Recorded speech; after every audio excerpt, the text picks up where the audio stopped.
Hello and welcome to another important episode of Spiritual Health. I have with me, as always, the ever present, ever informed Dr. Lionel Gaskin Myers, who last time we delved into many things, but the last topic we um, explored would have been iodine.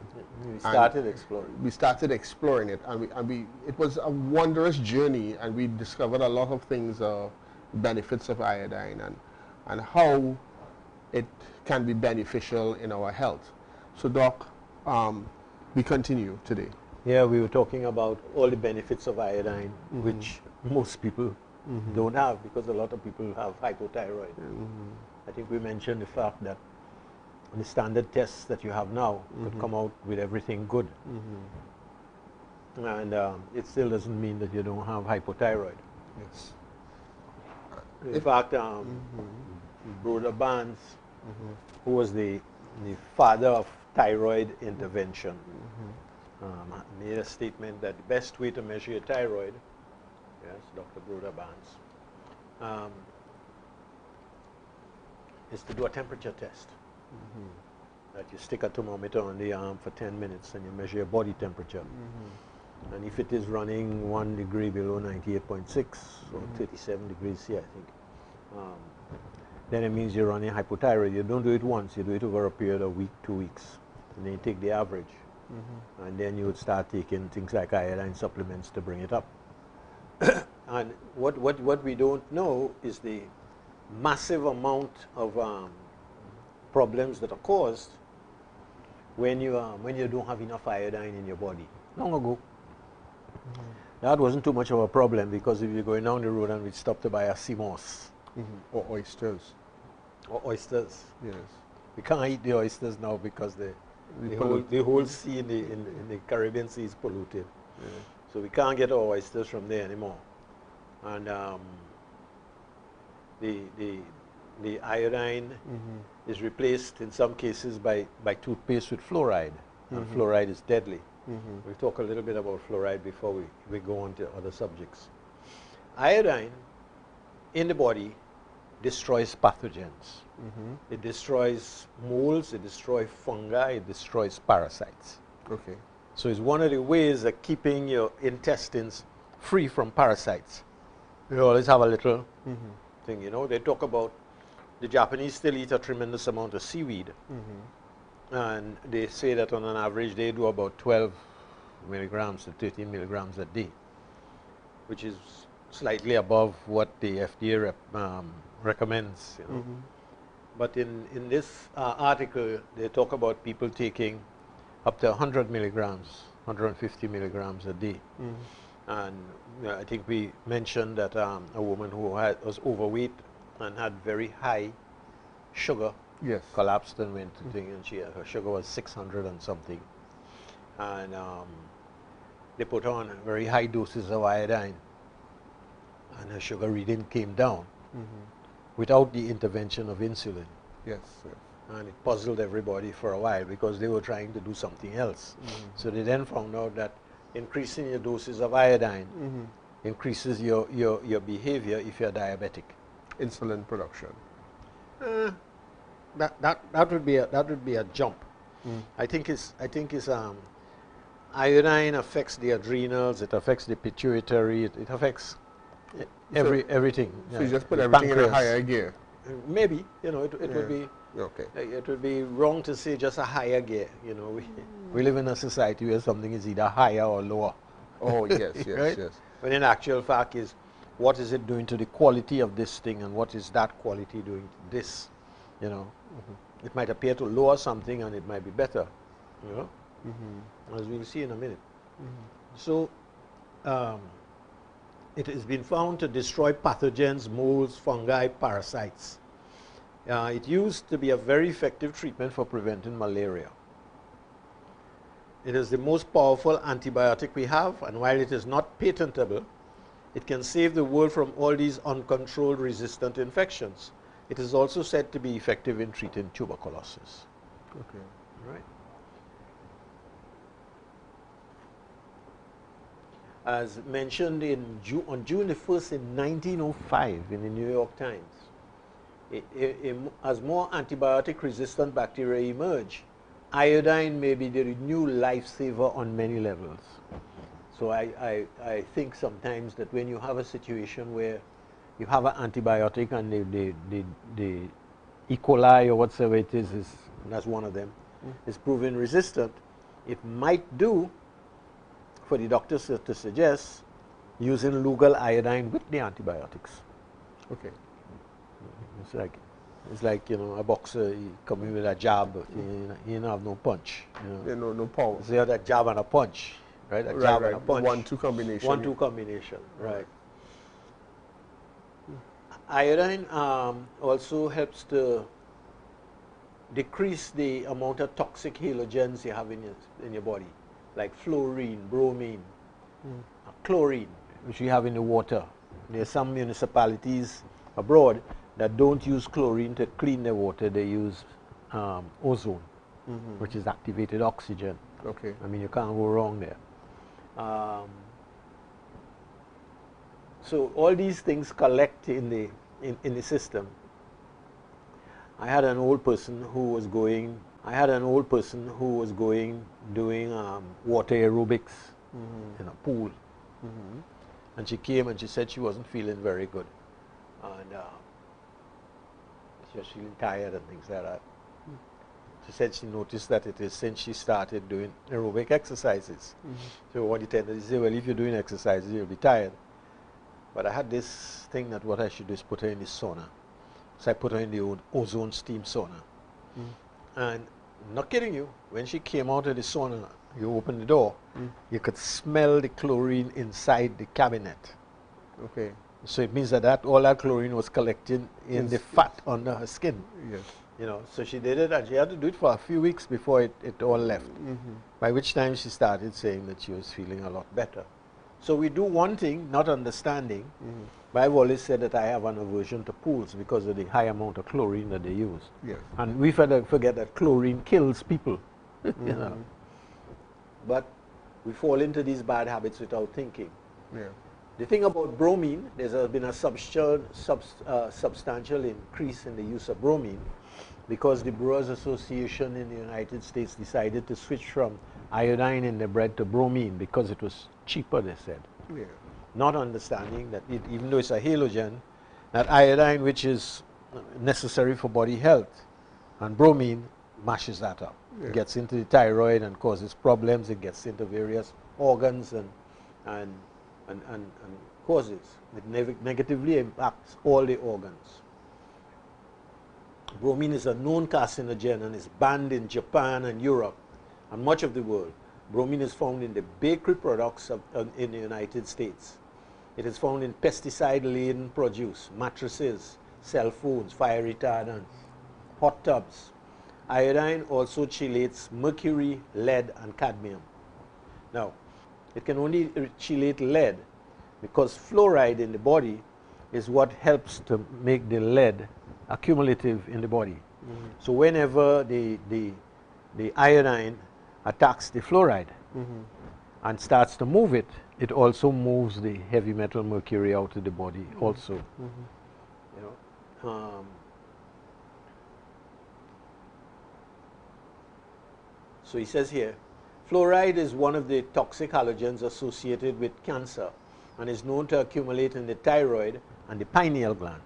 Now, the pineal gland is what people call your third eye. So you could go into a long spiritual discussion as to what that does inside there. So that damaging you physically and spiritually.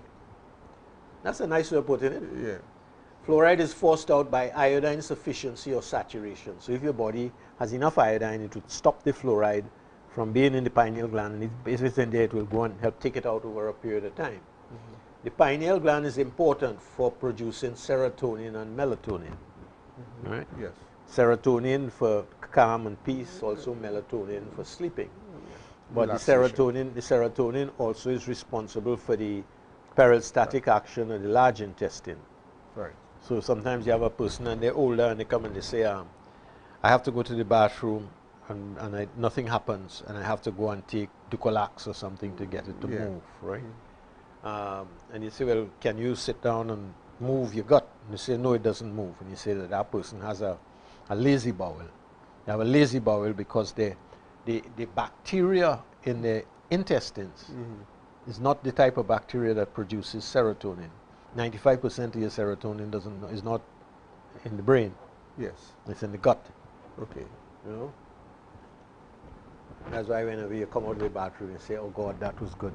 Yes, yes. Because it gives you a good feeling. You know?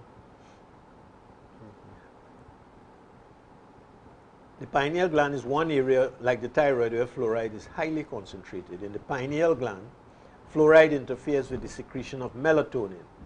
As the iodine flushes out the fluoride, it enhances the function of the pineal gland.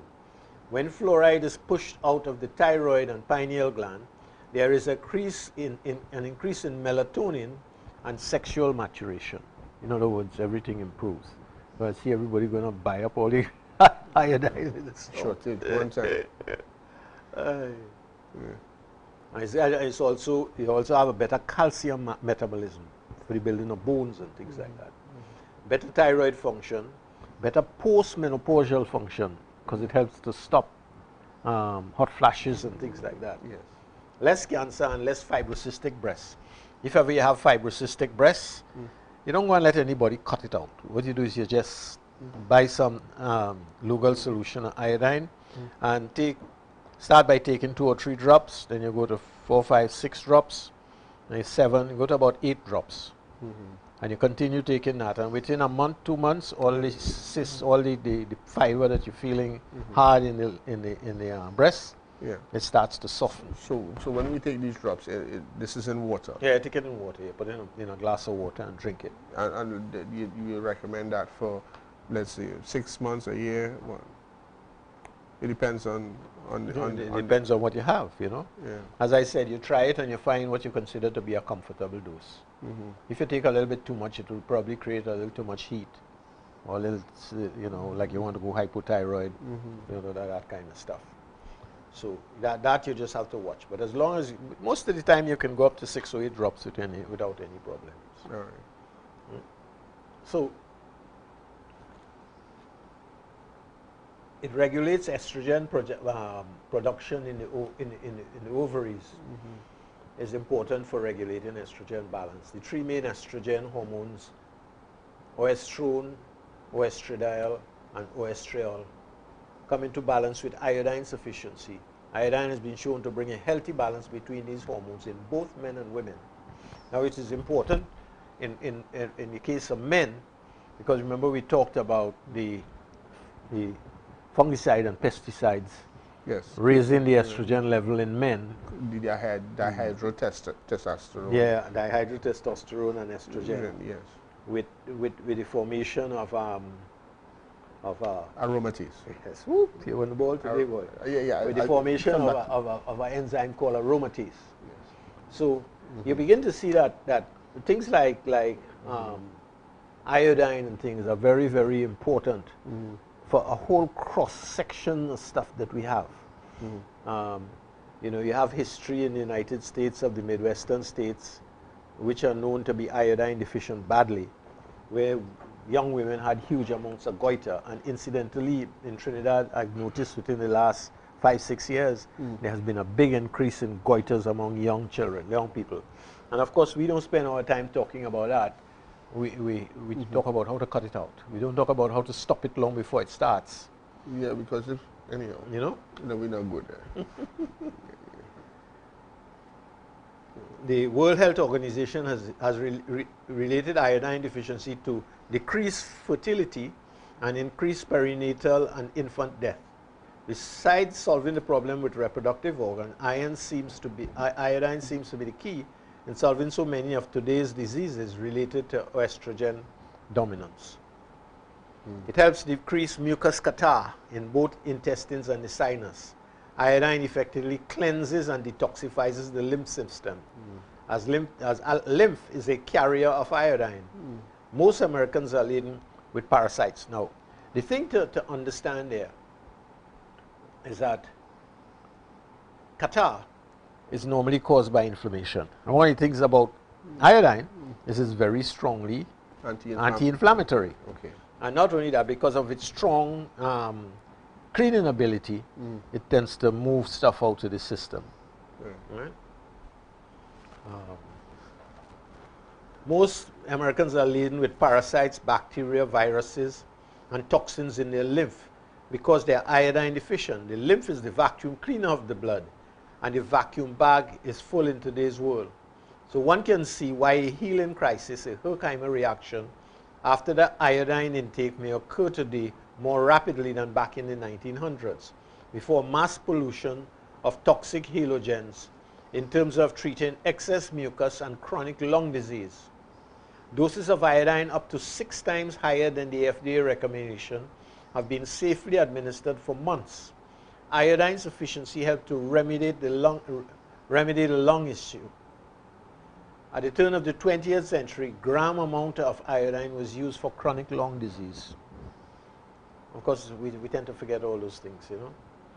Iodine helps to stimulate eliminate the oxidative stress because it neutralizes hydroxyl ions, one of the most potent free radicals, thing that is deteriorate bodies, oxidize things. According to Dr. Donald Miller, MD, hydroxyl ions never have a chance to form when iodine is present with active oxygen. Rather, H2O is created.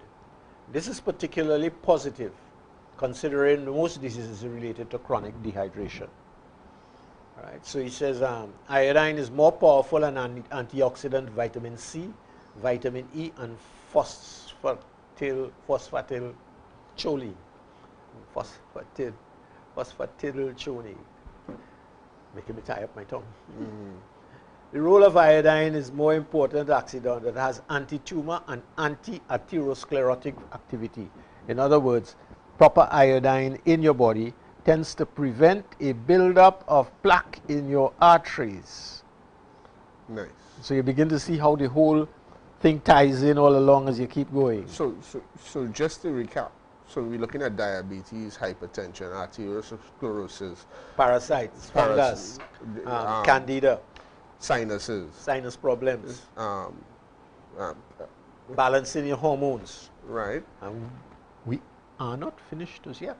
And male reproductive health. Male and female reproductive health. Yeah. Because it stops the buildup of yeast in the uterus so and, no the, cysts, no fibroids, and the ovaries.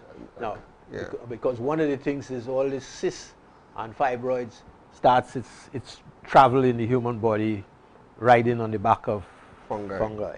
Okay. Yes.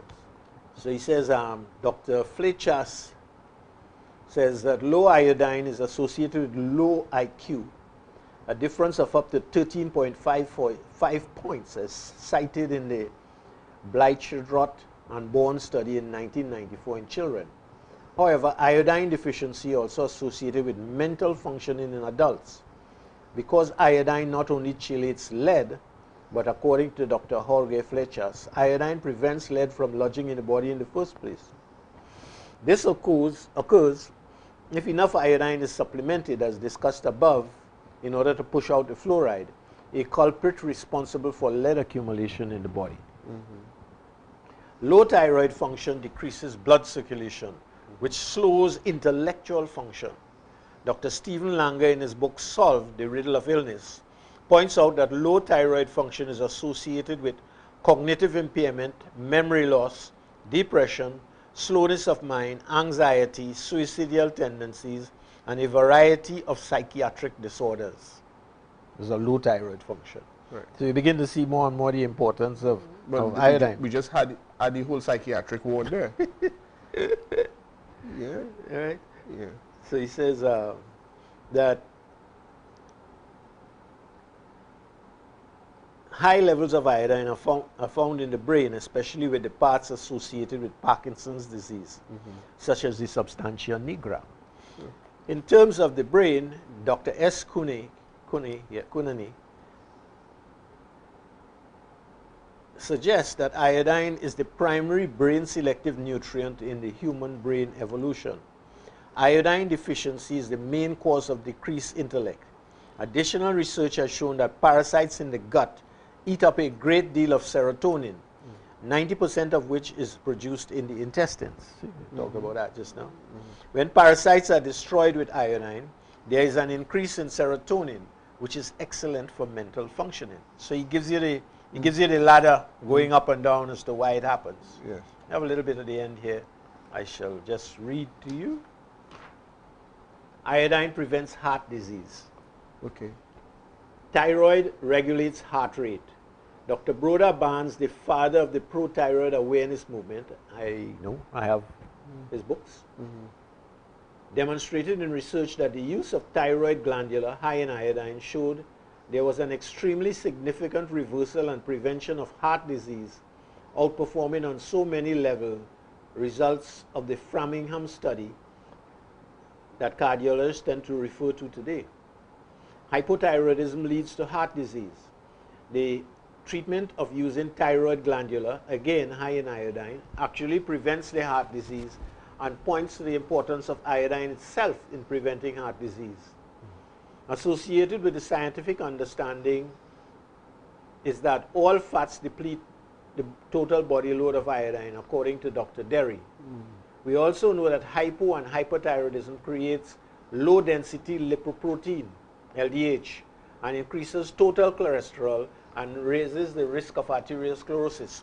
Now, when they started working with cholesterol, one of the things that they found is that if you gave a person iodine and you stepped up the thyroid, it would bring down the total cholesterol. And as you see here, it will also interfere with the LDH, the low density stuff, right? And it also has an effect on the triglycerides too. That and some, B3, niacinamide, and B6, straightens out most of the cholesterol problems, right? So it says hypothyroidism as a result of low iodine weakens the heart muscle, causing cardiac arrhythmia. Iodine deficiency has been associated with increased cardiovascular disease. This results in decreased myocardial contractility and increased peripheral vascular resistance, as well as disorders in lipid metabolism. So he says, this article has been edited by Dr. Gabriel Couzon's website, Tree of Life Center US. The full text is available at http://tinurl, tinYURL.com/HSC28B7. Okay. So Doc, I just want to see, from all the information you just gave us there about the arteriosclerosis, the heart, and the different things, would it lower your risk factor for strokes as well? Of course. And how about somebody recovering from a stroke? It would be beneficial? That would also be beneficial. Okay. So iodine is one of the, I have to say, one of these superfoods. It's a universal medicine. Yes. That it is. Yeah. There's an article I want to read here. Okay. Sometimes you find things that vindicate things, yes, and you bring it so that you could get it. This is an article in the Scientific American. Yes. Right? Yeah, I do read science too. Yes. And it's on the Ebola virus. Okay. But there's a particular mention in the build-up that I want to refer to. He says, reports were coming in from West Africa of patients who survived the disease but suffered physical and psychological problems. Fala was appointed a principal investigator for the study in Liberia and switched his focus from Ebola response to Ebola survivors. Okay. So he started studying the survivors, right? So he took 1,000 of the confirmed 1,500 Ebola survivors. They agreed to take part. Their health was monitored at a semi-annual checkup for 5 years. Each survivor is asked to bring 4 friends or relatives to one of the study's 3 sites. There are people with whom patients have close contact but who were not infected with Ebola. He hoped to enroll 6,000 contacts in the final analysis. When Fowler presented his first findings in 2016, he had grim numbers. 60% of approximately 1,000 virus survivors in the study reported eye problems. 53% of them suffered muscle aches and joint pain, and 68% reported neurological problems. His team dug deeper to learn what kind of damage the virus can inflict on the nervous system. Nearly 3/4 of the Ebola survivors experienced headaches, 72% had depression, and more than half suffered memory loss and difficulty walking. 1 in every 4 or 5 survivors had changes to their eyes affecting vision. When the Fowler team looked more closely, they found 10% had uveitis, a swelling in the middle of the tissue in the eye wall. So he begins now to look at previous studies. Ebola survivors dating back to the 1990s will have described eye problems in the convalescent phase. After an outbreak in the Democratic Republic of the Congo in 1995, doctors examined 20 survivors, some of them more than 2 months post-infection. 4 were found to have eye pain, sensitivity to light, loss of visual acuity, and uveitis. Another outbreak, this one in Uganda, 49 survivors were followed for more than 2 years, along with memory loss, joint pain, sleep disorders, hearing loss. These people reported blurred vision and pains behind the eye. 4 months after leaving the hospital, 6 had psychological problems, including depression, anxiety, memory loss. 5 suffered eye problems, including blurred vision and pain. There was no doubt the syndrome was real, but the existing data offered little explanation for how the virus caused these problems. All right? So he comes here. He says that as the neurologists were puzzled, they went on to look at the HIV patients for clues to how the Ebola affects the brain. Others turned to different viruses to understand another symptom, extreme fatigue, reported by Ebola survivors. Studies have shown that up to 1/4 patients with dengue fever, and close to 40% with Epstein-Barr develop fatigue after acute illness. Inflammatory cytokines may be to blame. They can act on receptors in the brain and induce post-infection fatigue, loss of appetite. So they started experiencing, that's the people with dengue and chikungunya and Zika. A year and a half, they would come into the office and say, I have joint pains from dengue. And normally, that is all in your mind. But what I'm saying, correct me if I'm wrong, but there's a similarity between dengue, chikungunya, Zika, and... They're all virus. They're all viral. And Ebola? Yes, they're all viral. So the aftermath of surviving these things, you have the same symptoms. Yes, you have very similar type symptoms, and there's a reason for that.